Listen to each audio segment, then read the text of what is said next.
নমস্কার, আমি টুম্পা। আমাদের মুখ্যমন্ত্রী নির্বাচন কমিশনকে জানিয়েছে তার নাকি 2 বছর সময় লাগবে এসআইআর করার জন্য। কেন, কি করবেন মাননীয় আপনি? বাংলাদেশিদেরকে প্রপার ডকুমেন্ট দিয়ে পশ্চিমবঙ্গে বসাবেন, তারপর স্বর্গ থেকে মৃত ভোটারদেরকে টেনে আনবেন আর অনুপ্রবেশকারীদের নাম সেই মৃত ভোটারের জায়গায় ঢুকিয়ে দেবেন। এইসব করবেন আপনি 2 বছরে? ইয়ার কি হচ্ছে? মামাবাড়ির আবদার? নির্বাচন কমিশন আপনার মামা হয় নাকি যে আপনার আবদার পূরণ করবে? ভারতের সংবিধান অনুসারে অনুচ্ছেদ 324 স্পষ্ট বলে যে নির্বাচন কমিশন যখন চাইবে সে কেন্দ্র রাজ্যের কোনো পারমিশন ছাড়া ভোটার তালিকা সংশোধন করতে পারে, ভোটার তালিকা থেকে ভুয়ো নাম কাটতে পারে, এমনকি পরিষ্কার করতে পারে ভোটার তালিকা। তাতে কারো কোনো পারমিশন নিতে হবে না। সেই ক্ষমতাটা সংবিধান দেয় নির্বাচন কমিশনকে।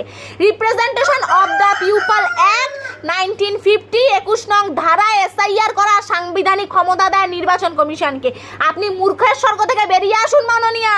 আপনার ওই মূর্খ মন্ত্রিসভা আর আপনার মূর্খ অ্যাডভাইজাররা নিজেরা তো জেলে যাবে, তার পাশাপাশি আপনি কোনো ওই নোংরা রাজনৈতিক লড়াই আর মানুষকে গুলিয়ে দেওয়ার লড়াই ছাড়া এমনি গদি ছাড়া হবেন। বিশ্বাস করুন, এই মূর্খের স্বর্গ থেকে আপনি বেরিয়ে আসুন। ওই যে হুমকি দিচ্ছিলেন না বিএলওদেরকে যে রাজ্যসভার মানে রাজ্যের আন্ডারে কিন্তু বিএলওদেরকে থাকতেই হবে ভোটের আগে পরে। মনে রাখবেন মাননীয়া, ওই আপনি আর আপনার ভাইপো বয়ে গিয়ে সরকারি চাকরি বিএলওদেরকে দিয়ে আসেননি, কিংবা কোনো সরকারি কর্মচারীদেরকে দিয়ে আসেননি। কোনো নকর চকর যদি সরকারি কর্মচারীরা করে তাহলে ইলেকশন কমিশন তাদের নামে এফআইআর করবে, তাদের এমনি সরকারি চাকরি চলে যাবে।